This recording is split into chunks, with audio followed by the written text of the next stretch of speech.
right? Between the C alpha and C. So won't there be like four bonds if it's a triple bond? Where exactly? Between C alpha and C with the like in the which you put slashes, right? So is that triple bond between C alpha and C, or is it with the next carbon? Next carbon. This double bond is, as you have seen here, right? See here, right? This is alpha carbon. This is the next carbon, and the double bond is after that. So double bond is here. Okay. But the positive charge is on this carbon, right? On this carbon, yes. Even the double bond is on this carbon, but with the next carbon, Okay. not the Yes. alpha carbon. So Yes. the alpha carbon must be sp3 hybridized. That means alpha carbon cannot form a double bond. Double bond means what? Double bond means it's a sp2 hybridization. Right. So this is the, you can say, generic Yes. the general way in which hyperconjugation happens, and that's why it is called no bond resonance. Now coming to number of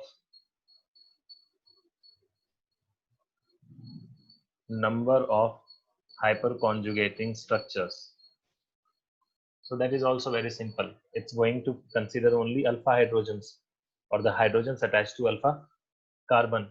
So it is basically based on how many number of hydrogens are there. So in this case, if there is only one hydrogen, which we see here in the diagram, that is in the red color. So that means there will be only one structure which we have seen here. But suppose if there are more, suppose there is a carbon, alpha carbon, and it has 3 hydrogens, a carbon, and there it has double bond or free radical or positive charge or triple bond. So in that case, this hydrogen, and this hydrogen, all three can form, and therefore there will be 3 structures possible. So it is based on the number of alpha hydrogen. So if you remember in the beginning, we have done this identifying alpha carbon, identifying 1 degree carbon or sp3 carbon. So all this will come to use, all that will keep on coming and in use when we are going to discuss it further. Let's move to next topic. Next topic is another effect that is called electromeric effect. So till now we have seen 3. Mesomeric effect and resonance effect we count as 1. Otherwise we have seen 4. So electromeric effect. Now the 3 we have seen, that is inductive effect, resonance or mesomeric effect, and hyperconjugation. These 3 effects are permanent effects. That is, they remain in the molecule irrespective of the situation or the condition. But electromeric effect is a temporary effect. So that is the major difference between this effect and the others. This is a temporary effect. It is based on, or why it is temporary, it is in existence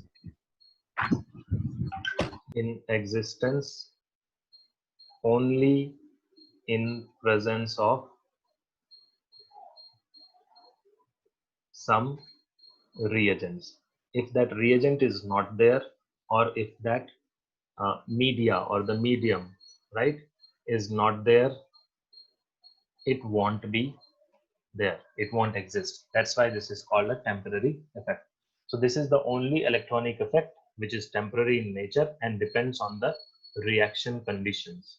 There are some molecules which have no polarity or very less polarity, and reagents too have no polarity or very less polarity.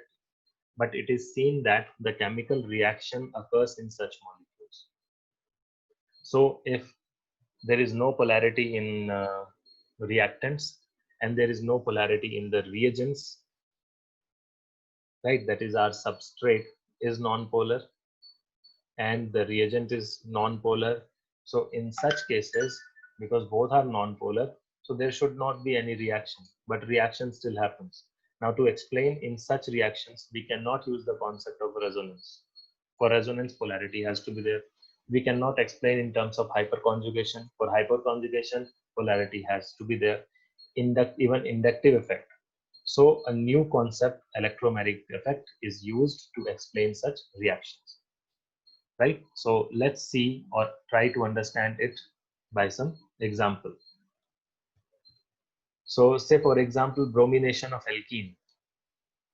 Now, in the bromination of alkene, if we take the example of bromination of alkene, we know what happens, right? The bromine molecule, that is Br2, is non-polar, and your alkene, say for example CH2CH2, even that is what? Non-polar. But when these two react, reaction happens and we get CH2Br, CH2Br, that is addition reaction.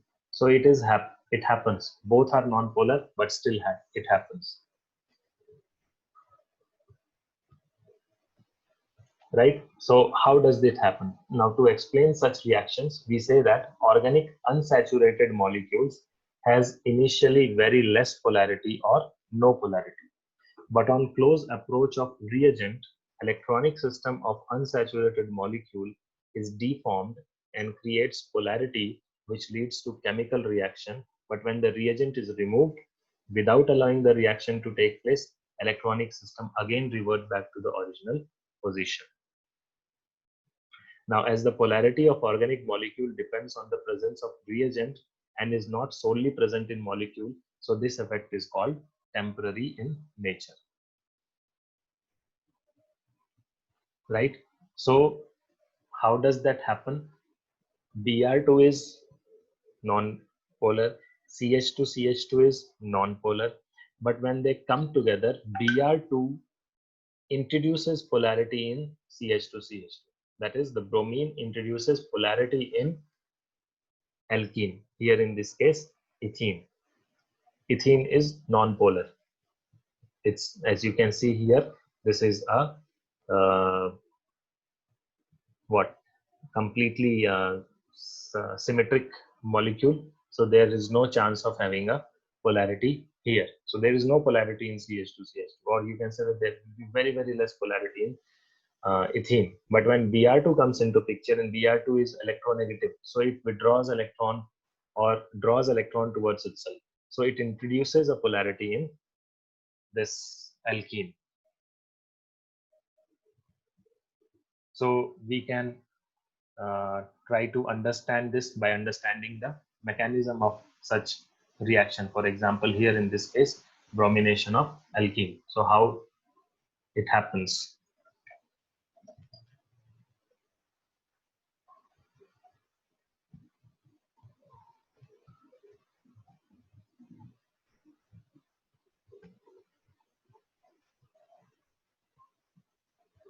So let's see how it happens.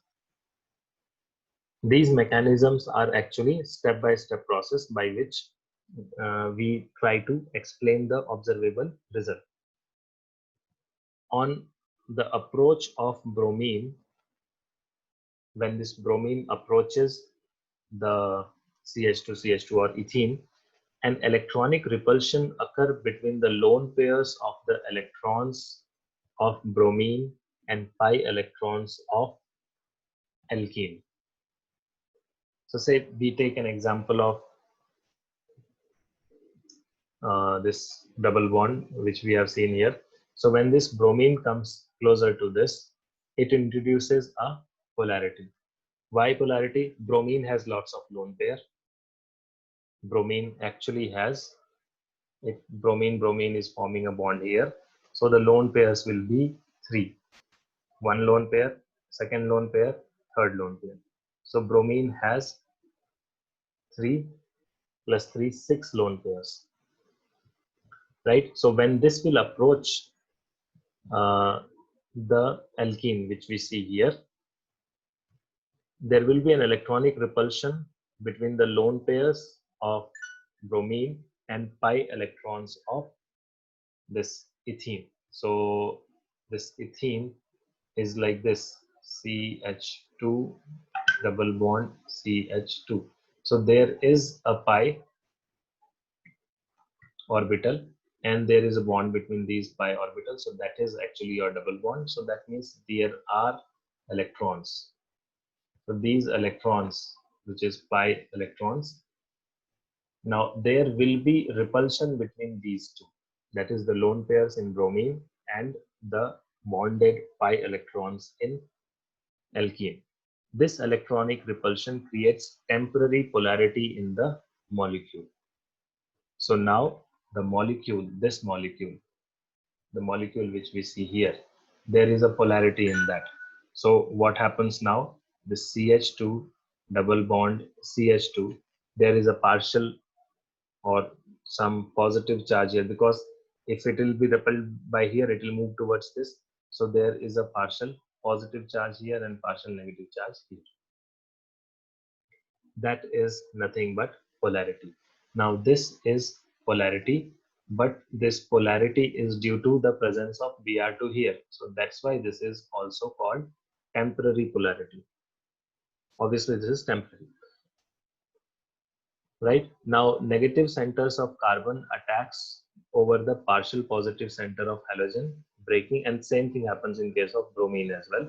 So bromine will also have Br negative and Br positive. Again, these two things are temporary. Now this negative will attack positive and the positive will attack negative. And ultimately, what do you have? You have this CH2, CH2, and there is a Br and Br bond with carbon.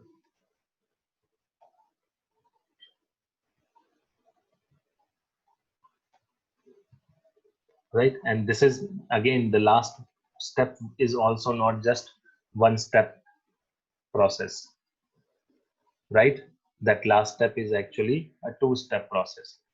In one step, only one portion of bromine will come, and then the next step, the second bromine will come. So that's how this bromination of alkene happens. And as we have seen, this effect is a temporary effect. It is due to the presence of bromine molecule. So let's just like we have seen in case of hyperconjugation, few points. So let's see some important points here as well.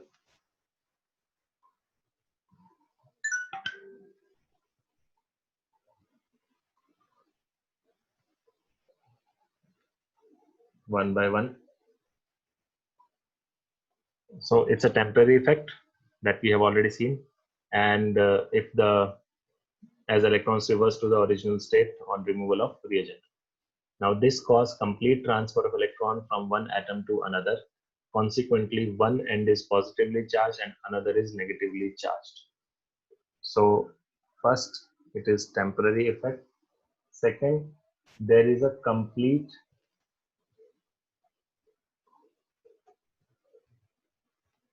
transfer of electron. So that's what we have seen here. There is a total positive charge here or negative charge here or negative charge. It's not delta negative or delta positive. It's not partial. There is complete transfer of electron. Right? Next, and it's also important to note that electromagnetic effect operates through pi bonds. So the electromagnetic effect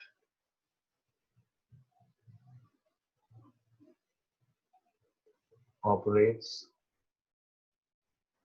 through pi bond. So unsaturation is a must. and not through sigma bond. These pi bonds may be CC double bond of alkene or benzene or CC triple bond of alkyne, right? No sigma bond is involved. So it can be CC double bond or CC triple bond.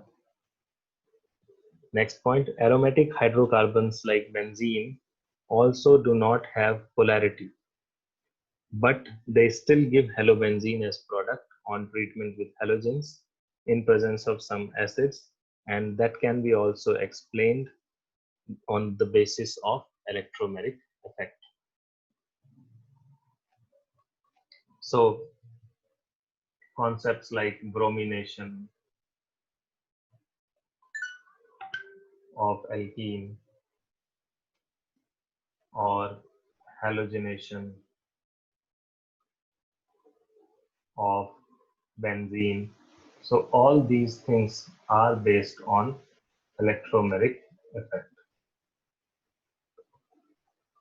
Like they are polar, sorry, non-polar, still they give they give some reactions in non-polar medium or with non-polar reagents. Right? It is a strong effect since the loosely bonded pi electrons shift completely. So it is a strong effect. Right? Why? Because of the complete transfer of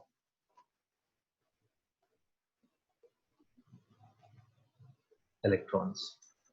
So when there is complete transfer of electrons, you have a very strong positive side and very strong negative side. So that's why when they go for a reaction, it will be a very fast or strong reaction leading to a stable product. Right. So that was about different types of electronic effects. Basically, we have seen 4 different types of electronic effect, that is inductive effect, resonance effect, or mesomeric effect, and hyperconjugation, these 3 permanent effects, and a temporary effect, that is the electromeric effect. Now our next topic is the reaction intermediaries, about which we had a very small intro in the beginning. That is, there are 3 types of intermediates. We get this species with positive charge, species with negative charge, or species with, or you can say odd electron species, that is free radicals. So these are the different reaction intermediaries which we have to see now. So this happens obviously due to electronegativity of the atoms, which are part of the bonds, which are part of the molecules. So electronegativity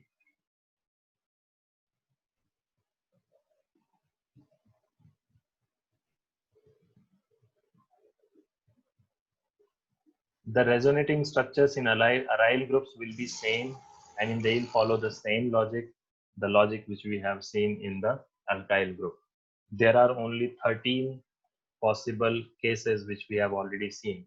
That is A double bond B single bond C, and on that there can be positive, negative, lone pair, and all such things, right?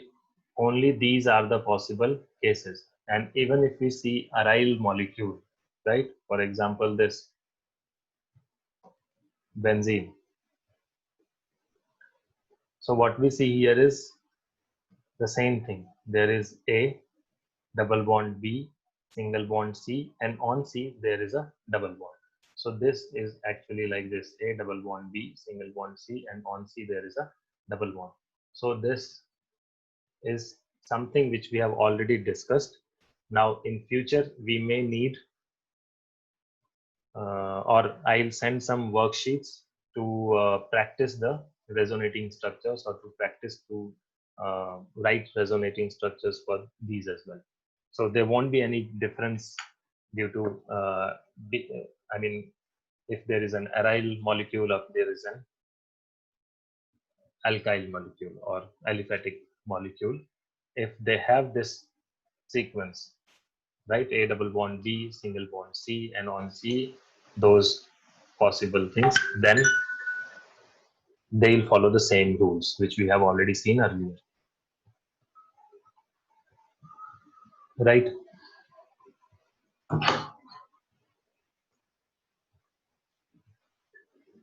So coming back to these reaction intermediaries or reaction intermediates,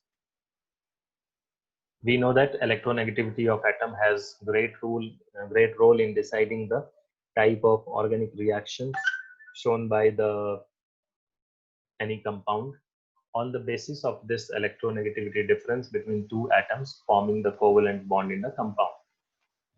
So there is something like this, or like this, maybe a multiple bond or maybe a single bond. So in both the cases, this bond may or may not have polarity. Reaction means what? Old bonds, or maybe breaking, and new bonds are being formed. So the breakage of old bonds or breaking of old bonds happens due to two things. Either there is a difference in electron negativity of this A and B. One may be positive, other may be negative, or maybe slightly positive and slightly negative, things like that. So there may be electron negativity difference, which causes polarity, and due to that polarity, the bond breaks. So this electron negativity difference, it can be naturally existing,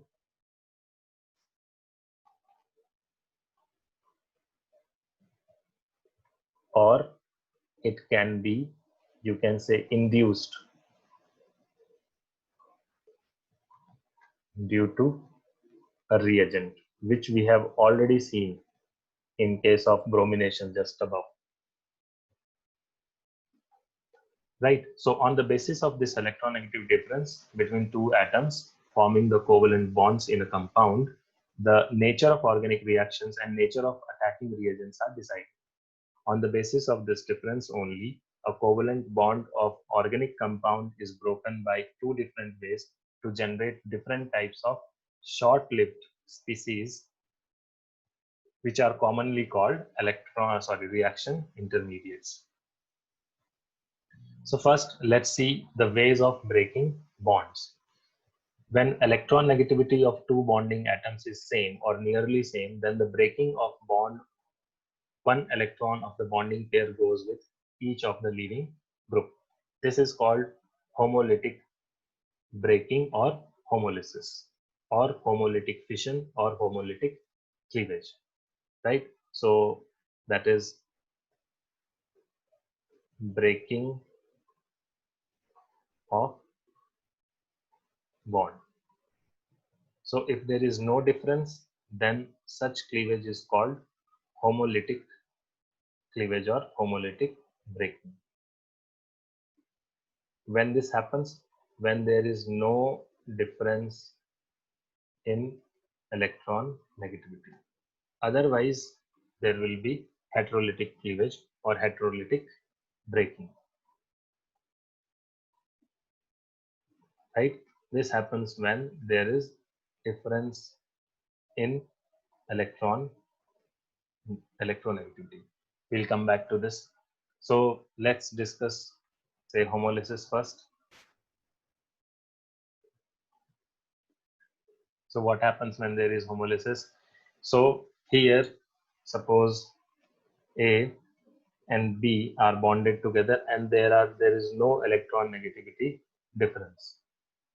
So what happens here is that we get this, there are two electrons in this bond, right? So that electron is equally distributed. That's why it is called homolytic breaking. Now, what do we get here? We get free radicals. So this is that species which we are talking about, right? this is the reaction intermediate. This is there for very small amount of time. Homolysis in organic chemistry is mainly seen in alkanes when electronegativity of carbon-carbon bond is same and that of carbon-hydrogen bond is nearly same. So normally this will happen in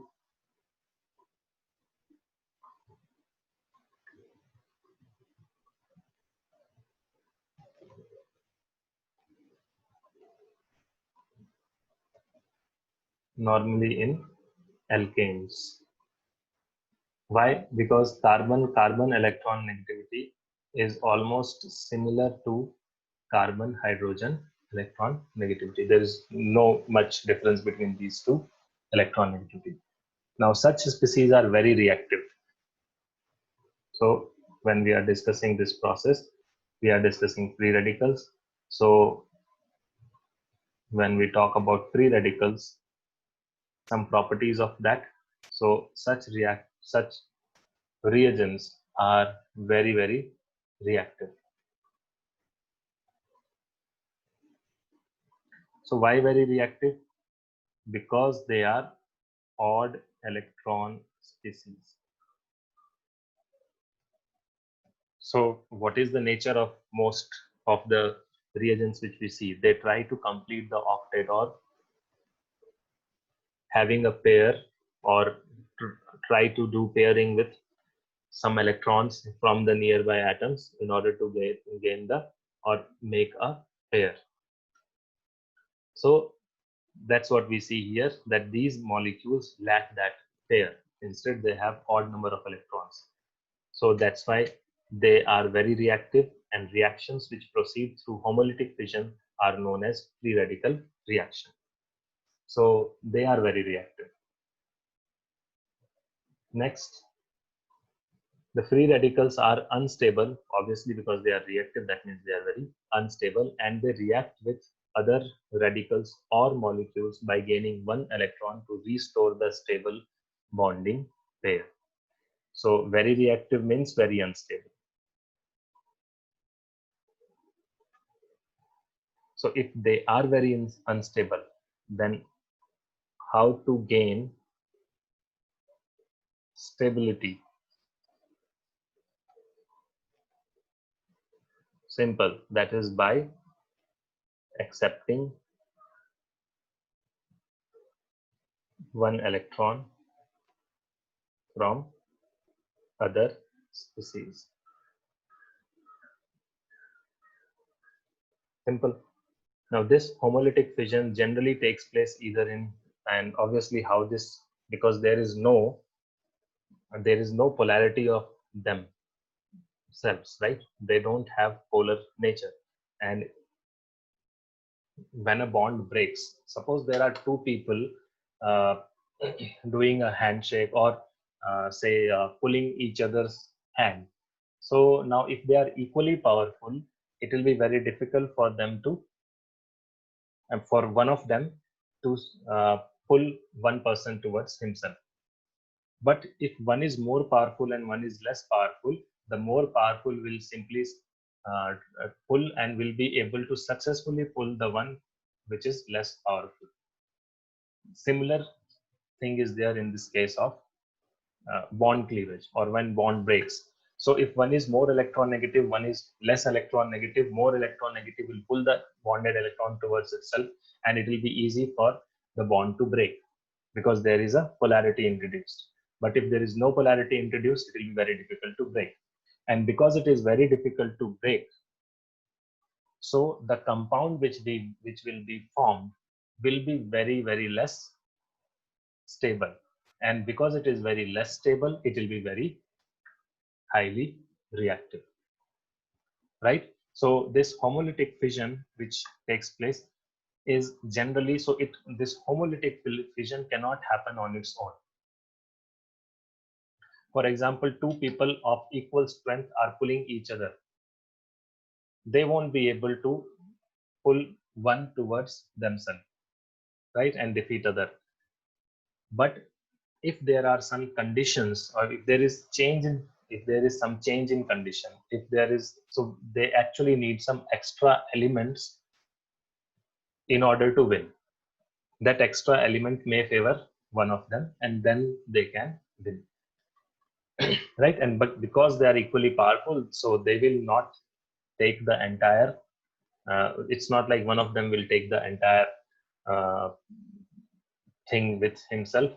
So there will be sharing of that. Even after the breakage or after the cleavage of bond, there will be sharing of the electron which was already paired. So this homolytic fission generally takes place either in presence of light, that I think you must have seen last year as well, that bromination happens in presence of light, or maybe some other peroxides. So light, heat, or peroxides. So these things are required for the formation of free radicals. The second way of breaking is, this is the first way of breaking, that is homolysis. Second way of breaking is heterolysis.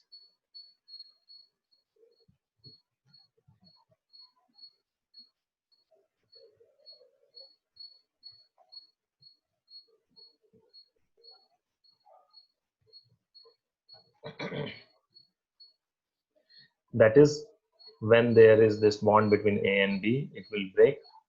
One of them may keep the electron and other may lose that electron, and that's why they'll form A plus B negative, or maybe A negative or B plus, depending on whose electron negativity is more.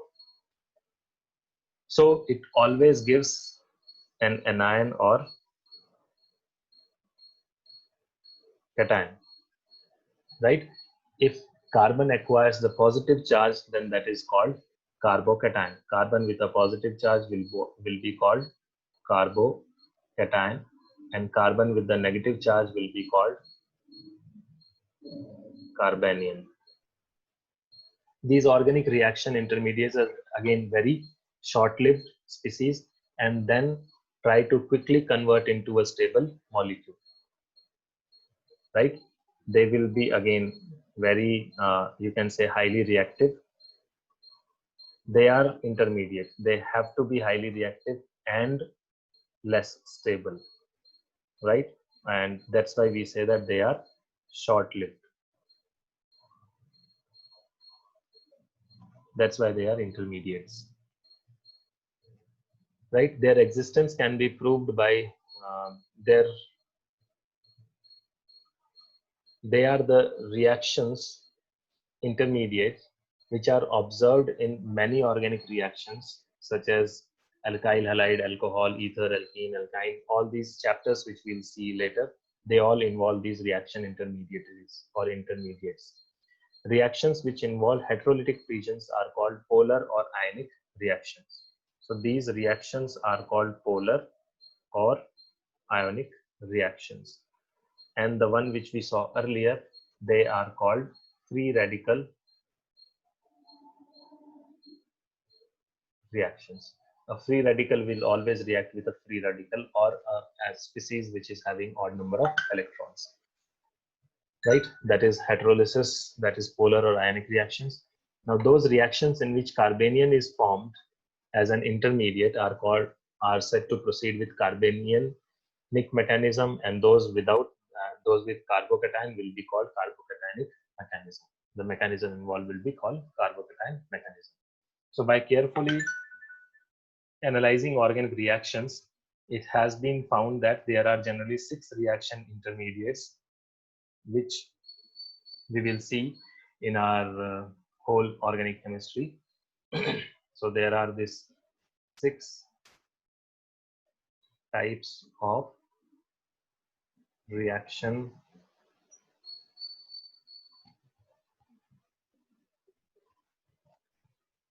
intermediates.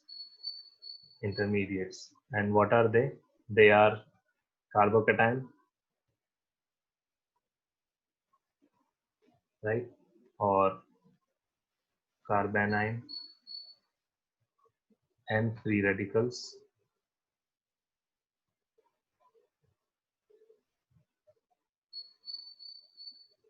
There are few more which we'll see later, that is carbene, nitrene, and benzene. So these are the reaction intermediaries or intermediates which we'll discuss in later classes, or in classes in future we'll study these different types of intermediates. So next class will be actually based on these intermediates. So any doubt? Any one of you having any doubt till now?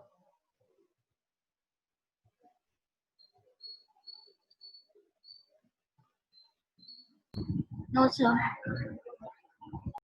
Okay then. So next we'll meet in the next class, which will be tomorrow. I'll inform about that later.